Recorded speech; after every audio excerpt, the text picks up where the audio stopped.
Okay, I promised you an amazing video today.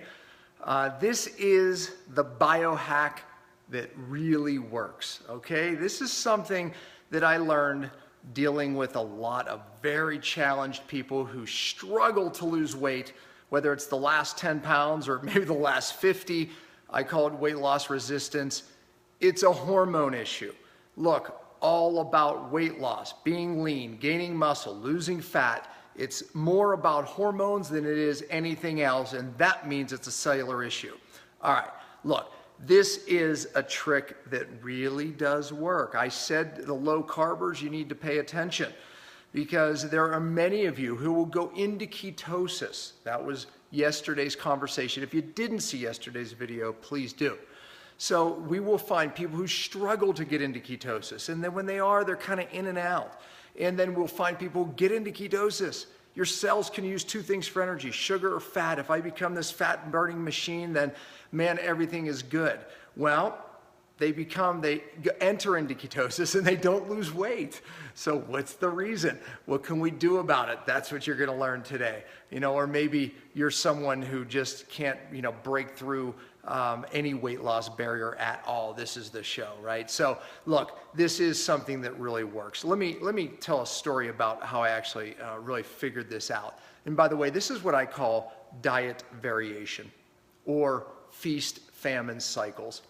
Diet variation. I think that when we hear that, we could say, oh, just changing the food you eat. Absolutely not. Much, much different than that, what you're going to hear. So hold on. You're going to want to share this and like this with everyone you know, because this really does work. And it's really, when you understand how to optimize your hormones, if weight loss is all about hormones, this is part of hormone optimization. I said that's a big category.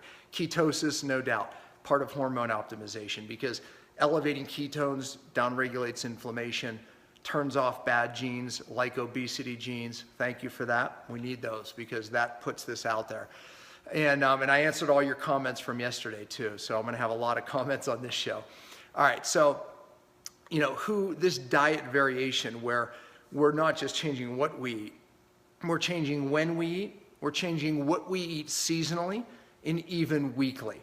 But let me start by saying this. So I literally brought one of my PowerPoints up that you can actually see. I'm just going to have to read it to you. I don't know if you can see that. But when and why to use diet variation. Okay, and I'm going to be very specific on what that is. Just give me a minute.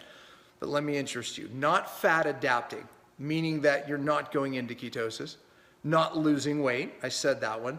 Losing weight but getting skinny fat, meaning that you lose pounds but you're losing your muscle and you're actually not losing the weight where you really hate it. Maybe that's your butt, your belly, who knows.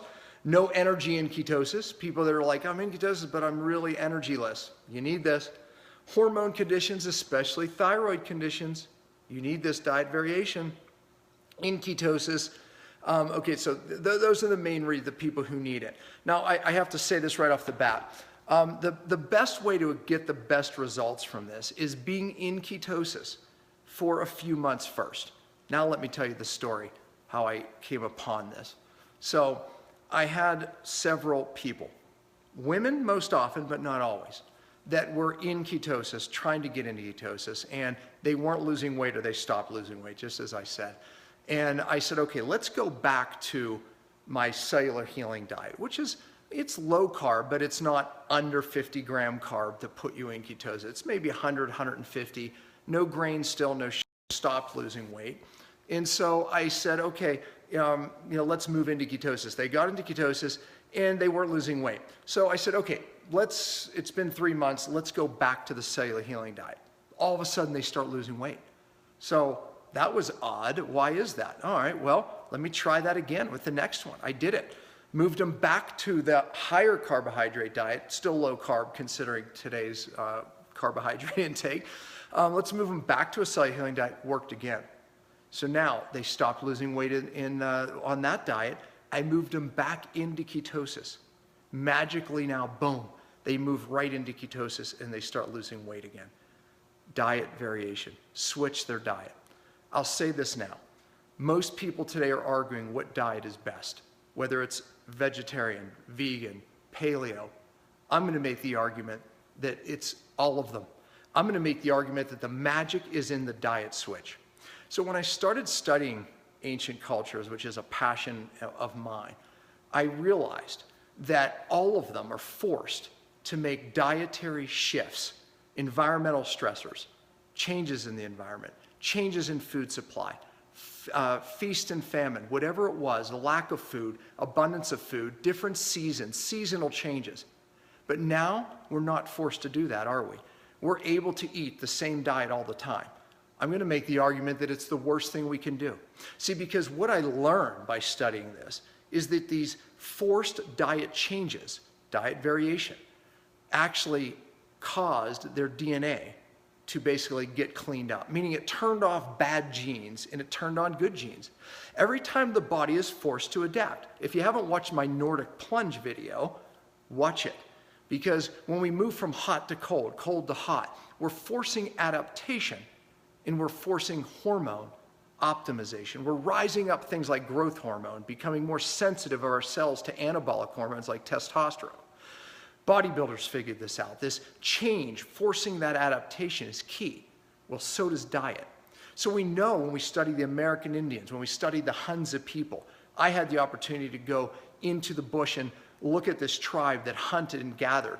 They ate basically one big meal a day. And I saw the most amazing health, non-disease group of people that I ever saw.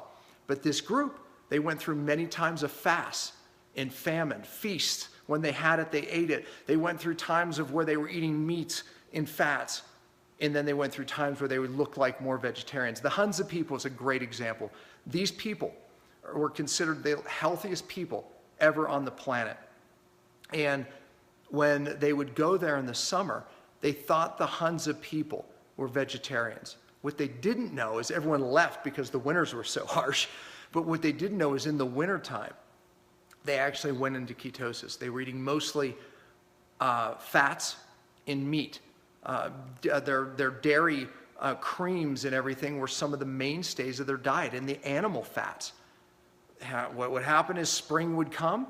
It ended up being known as starvation spring. It's still known as that today, where they would actually fast for a period of time because of the change in food. And my dogs are going to probably start barking because they're running towards the door. Someone's coming in. But anyways, so they would fast, feast and famine, and then guess what? All of a sudden the harvest would come, the different change, and they would eat a higher carbohydrate diet. The American Indians, same thing. In the wintertime, ketosis.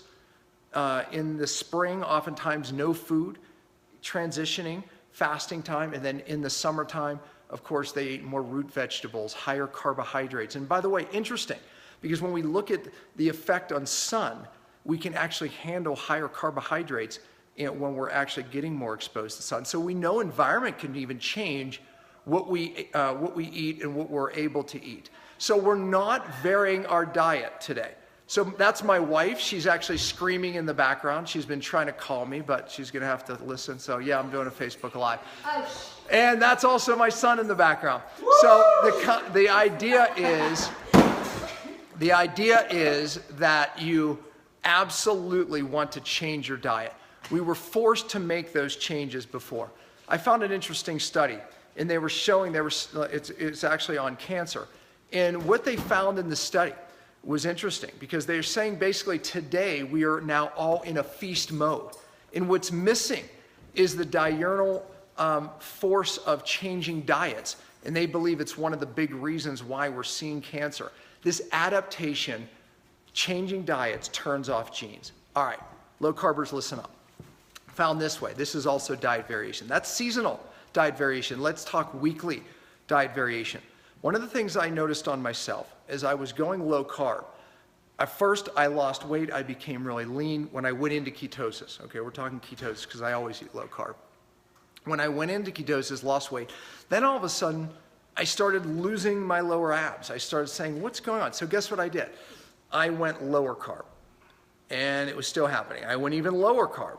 Now I was under 10 grams of carbs a day, and under 50 is typical for being in ketosis. And I went under 10. It was getting worse, not better. What was going on? I noticed a rise in my glucose levels. What? I'm eating less carbs. What I learned was the body say hello. Hello. My wife, come back from the gym, no doubt. I learned that the body starts to think it's starving. That's not good because look, if the cells are using glucose and fat for energy and we're shifting it over to where it's only using fat, right? Fat becomes cherished. Let me give you an example. If it's wintertime and it's really the heart of winter and it's very cold and you have this stack of wood and you realize that you're running out and you can't resupply it, are you going to use more wood or less? No, you're going to start burning less fires. You're going to start satisfying yourself with colder temperatures because you don't want to use up your wood.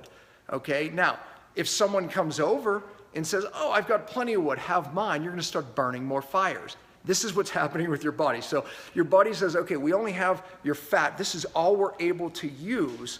So I'm going to be more stingy with this energy supply. So what it does is it starts literally from the cell DNA, it starts to blunt the insulin receptors and it starts to hold on to its, cherished stores of energy.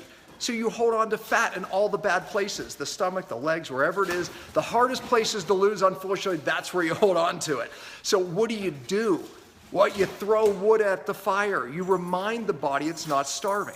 So 1, maybe 2, it's different for everybody, feast days a week. Remember, this is feast and famine, diet variation. We throw a lot at it. So my Saturday or Sunday, sometimes both. And I said yesterday that I just came off a feast day. And you fire it up. You remind your body it's not starving. And then guess what it does? A day or two later, it fires up and says, we can burn our fat again. And you start burning that fat in all the hard places. The abs come back. Everything works. That's diet variation seasonally. That's diet variation weekly. I'm going to throw one more mix. It is feast and famine. We want to emulate our ancestors. I throw in 1, 2, sometimes 3 fast days, 24-hour fast. I go dinner to dinner. I eat 1 time a day, and I fast, again, mixing it up. I have my feast days. I have my famine days. Emulating feast and famine, just like our ancestors. Changes your DNA. Reminds your body it's not starving. Low carbers, listen, there's one more thing that happens. When insulin goes low, because you've been low carb a long time, insulin, yes, it gets glucose into the cell. I don't want to lose you on the biochemistry here. Listen, it's not hard to follow this. One of the other things that insulin does is when insulin goes up, it turns off gluconeogenesis. Forget about that word. Glucose production in the liver. Your liver can produce glucose in different ways.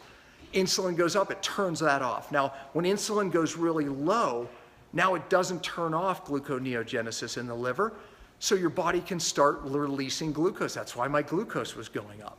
So magic, when you feast, when you throw high carb days at it, where 1 day a week I purposely raise up my healthy carbs. I eat those sweet potatoes.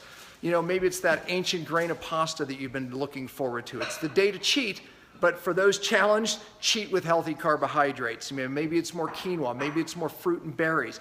But remind your body it's not starving. Pump that insulin up. Shut off gluconeogenesis to stop that sugar production. Listen, this is a biohack that's real. It works. It's proven in ancient cultures. Diet variation, AKA feast and famine cycles. Seasonally, change the way you are. Change the way you eat.